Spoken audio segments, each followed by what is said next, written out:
Very good evening class. Welcome to our YouTube channel RPSC bio academy. हम जो chapter discuss कर रहे थे वो कर रहे थे जेनेटिक्स, और जेनेटिक्स में हम अगला टॉपिक डिस्कस करते हैं लिंकेज।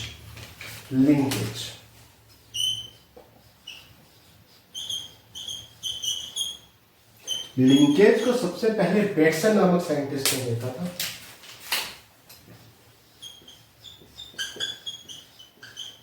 किसने देखा था? बेटसन नामक साइंटिस्ट ने देखा था, और इसे कपलिंग फैक्टर नाम दिया था।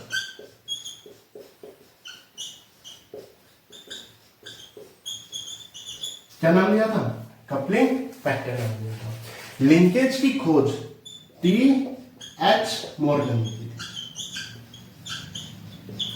लिंकेज की खोज टी.एच. मॉर्गन ने की थी, और उसने ड्रोसोफिलामिस की खोज की थी। किसने खोज की थी? ड्रोसोफिलामिस। लिंकेज होता क्या है? जब दो जीन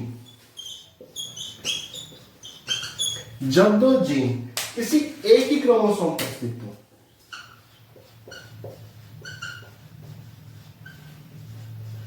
जब दो जीन किसी एक ही क्रोमोसोम पर स्थित हो और उन दोनों के बीच की जो डिस्टेंस है वो बहुत कम हो। जब दो जीन किसी एक ही क्रोमोसोम पर स्थित हो और उनके बीच की जो डिस्टेंस है वो बहुत कम हो, और वो नेक्स्ट जनरेशन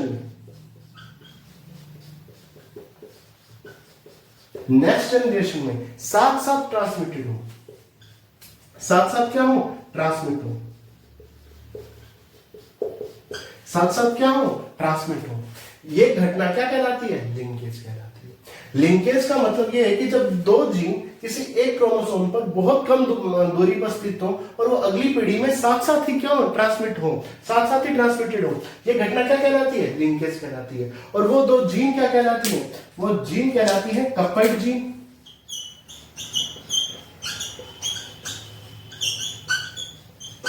कपल्ड जीन या लिंक्ड जीन कहलाती है। लिंक्ड जीन कहलाती है। कपलिंग जीन या लिंक्ड जीन कहलाती है। कपल्ड जीन, लिंक्ड जीन या कपलिंग जीन कहलाती है। कपलिंग जीन कहलाती है। ठीक है, तो ये लिंकेज की एक बेसिक डेफिनेशन आ गई। अब लिंकेज को थोड़ा सा डिटेल में समझते हैं।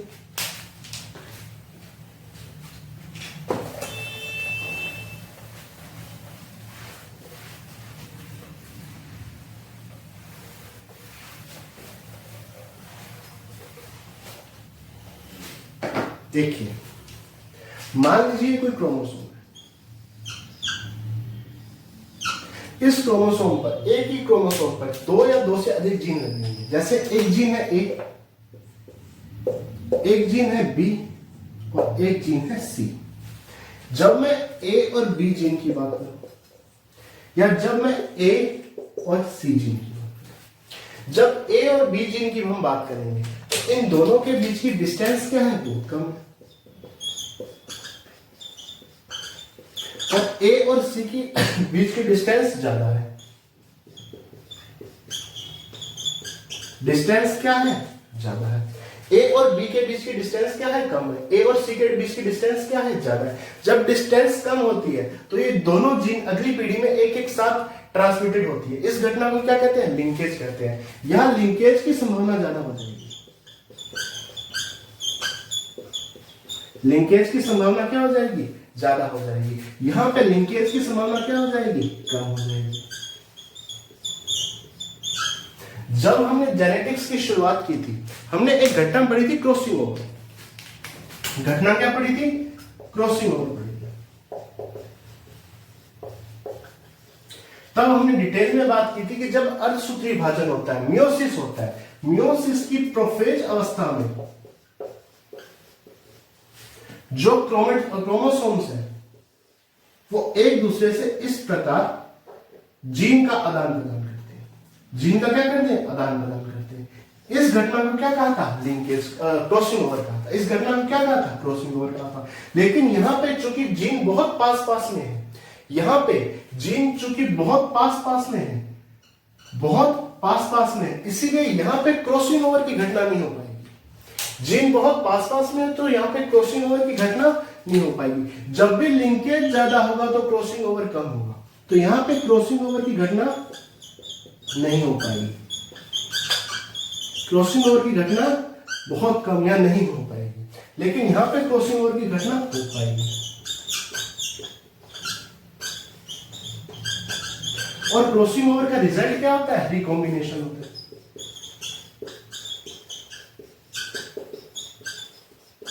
क्या होता है? रिकॉम्बिनेशन होता है।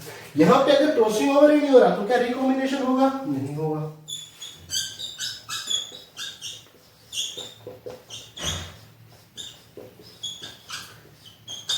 और यहां पे रिकॉम्बिनेशन होगा।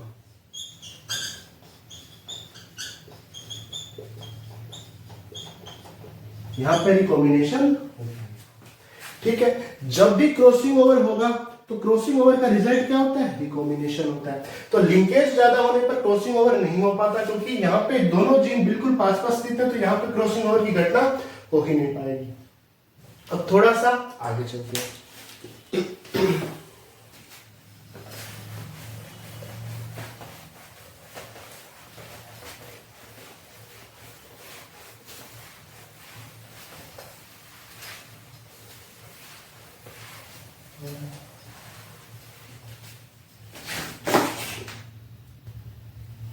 देखिए, एक हम पढ़ रहे हैं लिंकेज, और एक घटना हम पढ़ चुके हैं इंडिपेंडेंट असॉर्टमेंट।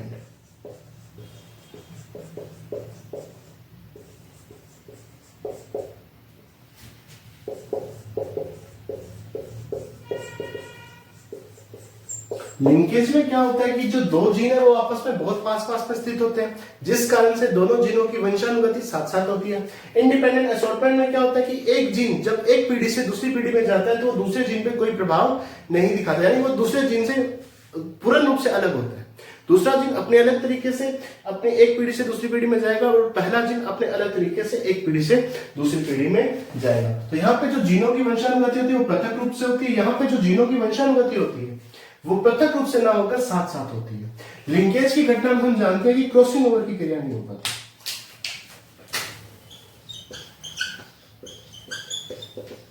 क्रॉसिंग ओवर की क्रिया नहीं हो पाती, यहां पर क्रॉसिंग ओवर की क्रिया हो पाती है। क्रॉसिंग ओवर की क्रिया हो पाती है। लिंकेज की बात की जाए तो यहां पे क्रॉसिंग ओवर नहीं हो पाता, यहां पे क्रॉसिंग ओवर हो पाता है, यहां रिकॉम्बिनेशन नहीं हो पाता।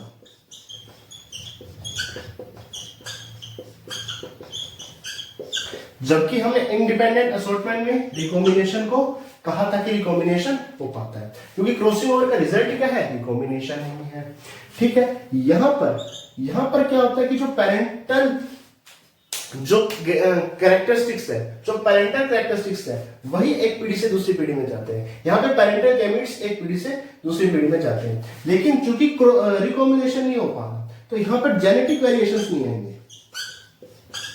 जेनेटिक वेरिएशंस नहीं आएंगे। यहां पर जेनेटिक वेरिएशंस आते हैं, क्यों आते हैं? क्रॉसिंग ओवर के कारण। क्यों आते हैं? क्रॉसिंग ओवर के कारण। लिंकेज में लिंकेज तो होता ही है, यहां लिंकेज नहीं हो पाता, यहां लिंकेज नहीं हो पाता। यहां जो भी संतति आएगी, जो भी क्या आएगी, अगली पीढ़ी आएगी, वो बिल्कुल पेरेंट्स के समान होगी। वो बिल्कुल किसके समान होगी? पेरेंट्स के समान होगी। यहां पे चूंकि वेरिएशंस आ रहे हैं तो ये बिल्कुल पेरेंट्स के समान नहीं हो पाएगी। लिंकेज के बारे में आगे बात करते हैं।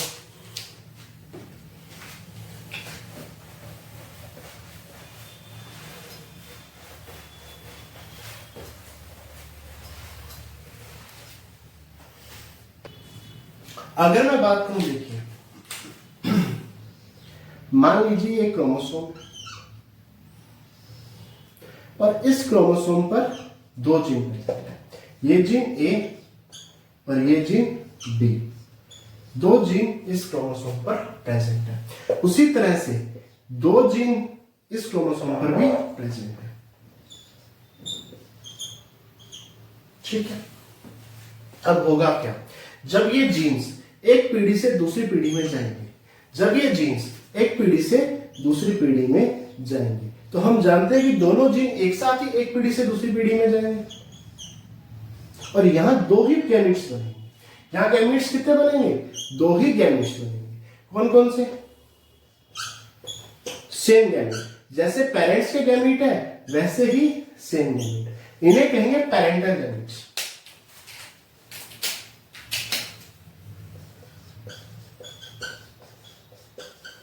पेरेंटल गैमेट्स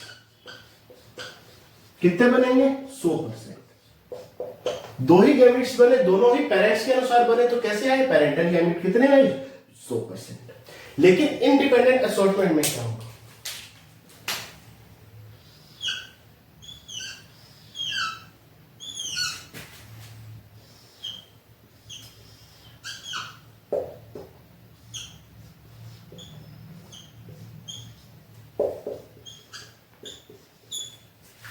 ठीक है, इंडिपेंडेंट असॉर्टमेंट में क्या होगा? यहां पे 4 तरह के गैमेट्स बनेंगे। 1, 2,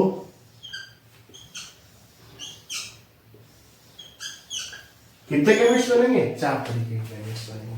इसमें एक गैमेट बनेगा बिल्कुल पेरेंटल गैमेट के अनुसार ही, दूसरा गैमेट भी बिल्कुल पेरेंटल गैमेट्स के अनुसार ही बनेगा। ठीक, दो गैमेट्स अलग बनेंगे। यहां पे अगर कैपिटल ए आया तो यहां पे स्मॉल बी आएगा, यहां स्मॉल ए आया तो यहां कैपिटल बी आएगा। तो कितने गैमेट्स बने? यहां 2 गैमेट्स बने, यहां 4 गैमेट्स बने। कितने गैमेट्स बनेंगे? 4 गैमेट्स बनेंगे। जिसमें 2 गैमेट्स तो ऐसे हैं जो पेरेंटल गैमेट्स हैं, 2 गैमेट्स ऐसे हैं जो रिकॉम्बिनेंट गैमेट्स हैं, जो रिकॉम्बिनेशन के कारण मिले हैं, जो क्रॉसिंग ओवर के कारण मिले हैं। तो 2 गैमेट्स कैसे हैं? Parental gametes.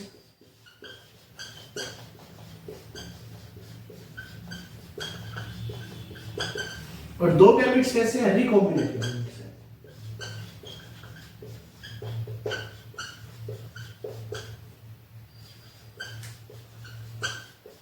तो 50% यानी 2 गैमेट्स तो पेरेंटल गैमेट्स हैं और 50% ऐसे गैमेट्स हैं रिकॉम्बिनेंट गैमेट्स हैं। तो ये डिफरेंस है किसमें? लिंकेज और इंडिपेंडेंट असॉर्टमेंट में। ठीक, यहां पे पेरेंटल गैमेट्स भी बनते हैं और रिकॉम्बिनेंट गैमेट्स भी बनते हैं, लेकिन लिंकेज में केवल पेरेंटल गैमेट्स ही बनते हैं। रिकॉम्बिनेंट गैमेट्स 0% के आसपास बनते हैं। अब हम आगे चलते हैं। अब हम देखते हैं कि लिंकेज को कौन कौन से फैक्टर इफेक्ट करते हैं।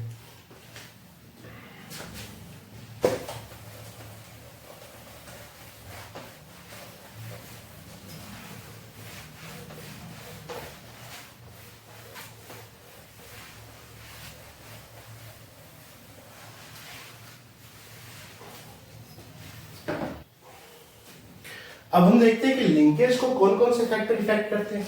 तो लिंकेज को एक फैक्टर इफेक्ट करता है डिस्टेंस, दूसरा है टेम्परेचर, तीसरा है क्रॉसिंग ओवर,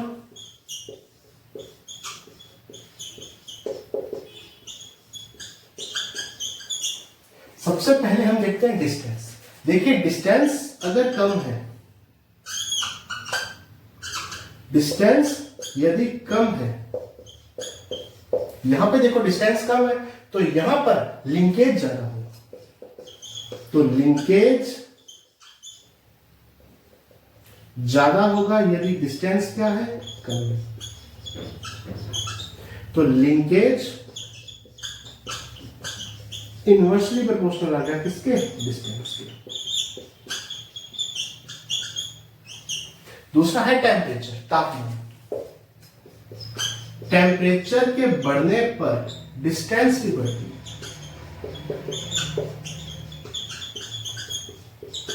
टेम्परेचर के बढ़ने पर डिस्टेंस भी बढ़ती है।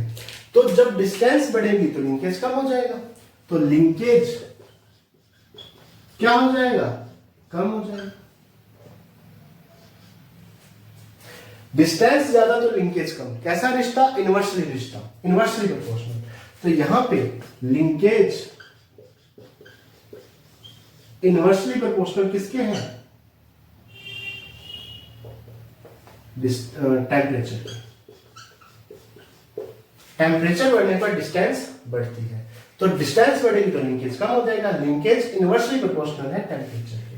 अब बात करते हैं क्रॉसिंग ओवर की। क्रॉसिंग ओवर की बात हम पहले कर चुके हैं कि जब क्रॉसिंग ओवर होती है तो लिंकेज नहीं होता, जब लिंकेज होता है तो क्रॉसिंग ओवर नहीं होती। तो क्रॉसिंग ओवर ज्यादा तो लिंकेज कम। ठीक है, तो तीन फैक्टर, डिस्टेंस, टेम्परेचर और क्रॉसिंग ओवर। चौथा फैक्टर है एक्सरे। एक्सरे भी क्या करती है, जीन्स के बीच के डिस्टेंस को बढ़ा देती है। एक्सरे भी क्या करती है, जीन के डिस्टेंस को बढ़ा देती है। जब डिस्टेंस बढ़ेगी तो लिंकेज कम हो जाएगा।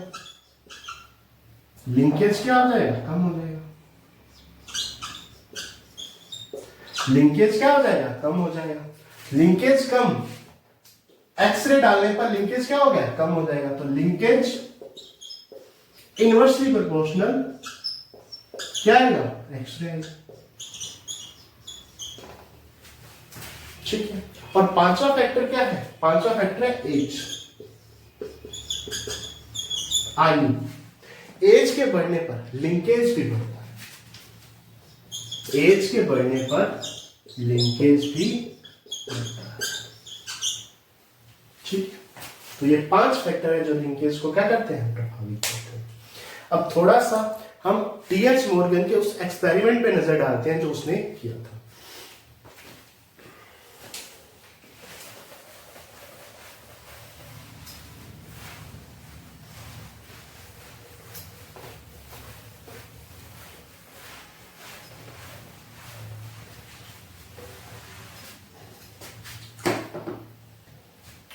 अगर मैं लिंकेज की बात करूं तो लिंकेज की खोज किसने की थी, टीएच मॉर्गन। ठीक है, किसने की थी, ड्रोसोफिला ने।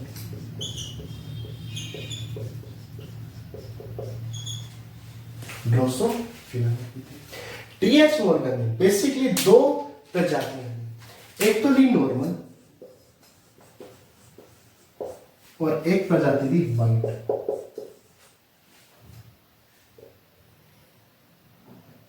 कैसी ली, वाइट प्रजाति। नॉर्मल प्रजाति की बात की जाए तो उसने दो कैरेक्टरिस्टिक्स दी है, एक तो बॉडी कलर,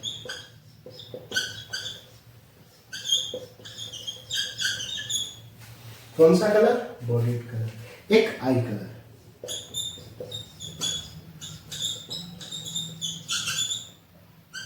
आई कलर, नॉर्मल जो स्पीशीज थी उसमें बॉडी कलर था येलो,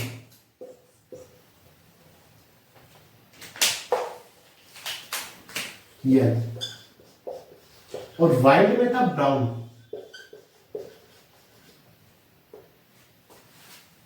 और आई कलर था इसमें व्हाइट।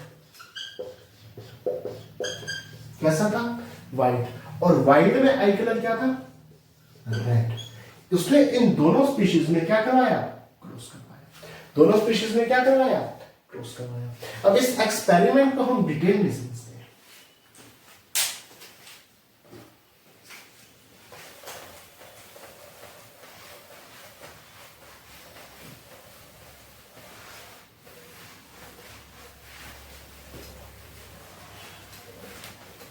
देखिए, एक मेल लिया, एक फीमेल ली। ठीक है, मेल वाइट येलो लिया, वाइट येलो लिया। फीमेल की बात की जाए तो उसने वाइट प्रजाति ली। ठीक है, कैसी प्रजाति ली, वाइट प्रजाति ली, और वो भी हेट्रोजाइगस। कैसी ली, हेट्रोजाइगस प्रजाति। ठीक, अब जब F1 जनरेशन है,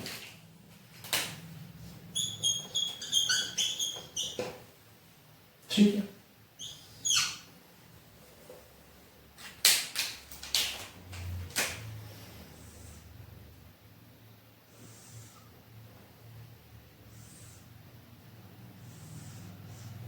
F1 जनरेशन है,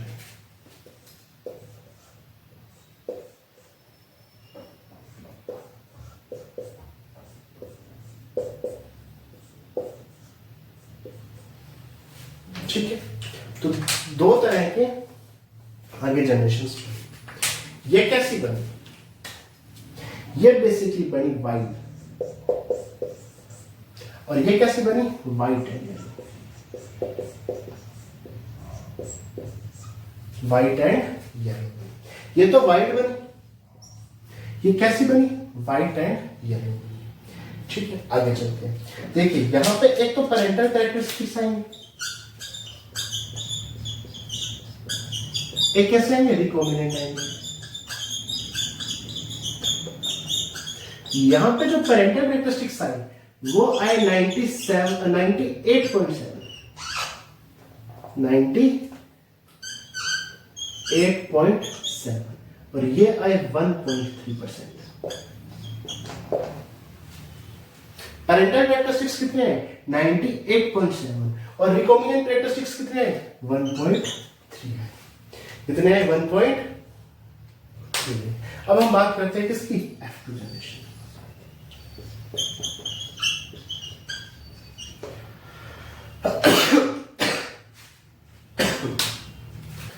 अब बात करते हैं F2 जनरेशन की। ठीक है, F2 जनरेशन में 8 तरीके के बनेंगे। कितने तरीके के? 8 तरीके के।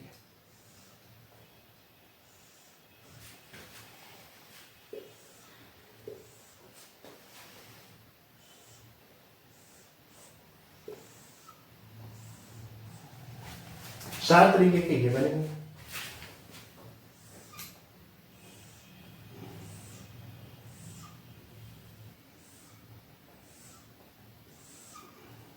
चार तरीके के, ठीक है, ये बनेंगे। देखो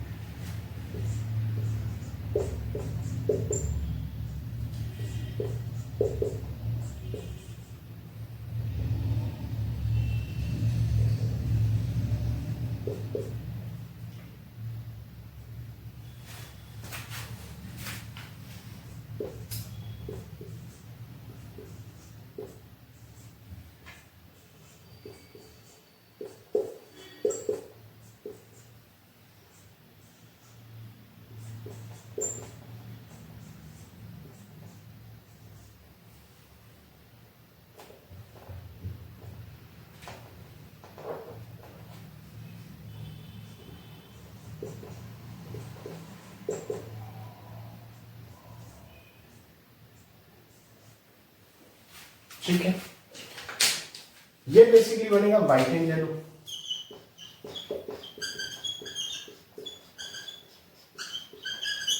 व्हाइट एंड येलो, ये बनेगा येलो। ठीक है, ये बनेगा व्हाइट, ये बनेगा व्हाइट। कैसा बनेगा? व्हाइट बनेगा। ये बनेगा व्हाइट एंड येलो, ये बनेगा येलो, ये बनेगा व्हाइट और ये बनेगा व्हाइट। कैसा बनेगा? व्हाइट बनेगा, व्हाइट बनेगा। ठीक है, जो रिकॉम्बिनेंट बने वो तो बने 1.3% और जो पेरेंटल बने कैसे बने? जो बिल्कुल माता पिता के समान थे वो बने 98.7%। देखिए ये डाइहाइब्रिड क्रॉस है और इसका फिनोटाइपिक रेशियो क्या आना चाहिए? 9:3:3:1 आना चाहिए। लेकिन जब एक्सपेरिमेंट किया गया तो रिजल्ट बिल्कुल ही डिफरेंट थे। रिजल्ट क्या थे? बिल्कुल ही डिफरेंट थे। पेरेंट्स में तो 98.7% चले गए। किस कारण हुआ? लिंकेज के कारण।